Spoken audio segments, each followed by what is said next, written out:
The What Works Clearinghouse is providing reading interventions for students in grades 4 through 9 practice guide, provides evidence-based recommendations for supporting students' reading and writing development in intervention settings. In this video, I will provide students with many opportunities to read a variety of texts in varying formats, specifically partner reading. This practice is part of Recommendation 2, provide purposeful fluency building activities to help students read effortlessly. In this video, notice as I build on the variety of texts that students have already read, have students read a text with a partner, and have students discuss what they read with their small group. When students have opportunities to read a wide range of texts, they are exposed to a variety of sentence structures, unfamiliar words and syntax, and text topics. Repeated reading builds stamina and fluency, and that is an important, effective intervention practice for struggling readers. Reading a wide range of texts also increases engagement and motivation. First, I'm going to introduce the text to my students. I've carefully chosen a high-interest text at the higher end of my students' decoding abilities. This will give students lots of practice opportunities necessary to master skills and develop fluency so they can make progress more quickly.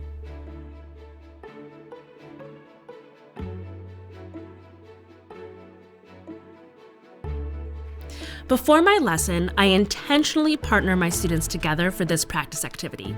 I create a list of students in my intervention group, ranking them from highest reading fluency ability to lowest reading fluency ability based on reading assessment scores and other data. Next, I split the list in half to form two lists, one containing students of higher reading ability and the other containing students of lower ability.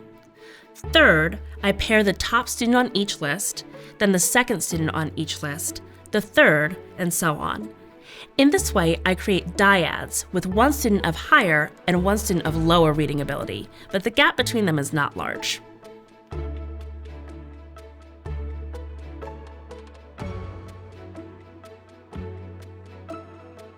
We've got one more thing that we are going to read. We are going to read about thunderstorms and what makes up thunderstorms. So another weather-related text.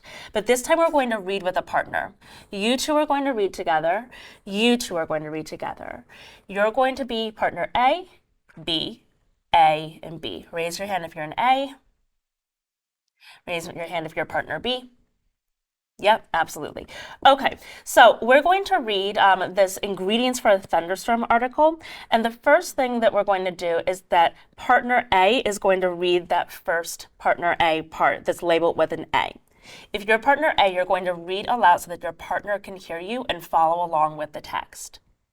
After you're done reading your section A, partner B is going to give you feedback, and they're going to point out any words that you read incorrectly that we need to check with our multisyllabic decoding routine, and they're going to tell you what they learned from your reading. Then we'll switch. Air near the surface. All right, good listening. Keep going. What did you learn from that paragraph that he read? Go ahead and summarize it back to him. That the southeastern U.S. is warmer. If a bubble the or water is way parcel it's way more moist. air forced upward, yeah, there's a lot more humidity in southern cities than there compared is to like California. As this parcel rises, it cools. Okay. Some of the water All right, you vapor can keep going. will condense, forming All right. And familiar can you give him the same feedback the way that he gave you? Yeah. Okay. Cumulonimbus cloud. Forming the familiar tall cumulonimbus cloud. Unstable. That is the thunderstorm. Did you find a word that you need to use the decoding routine for?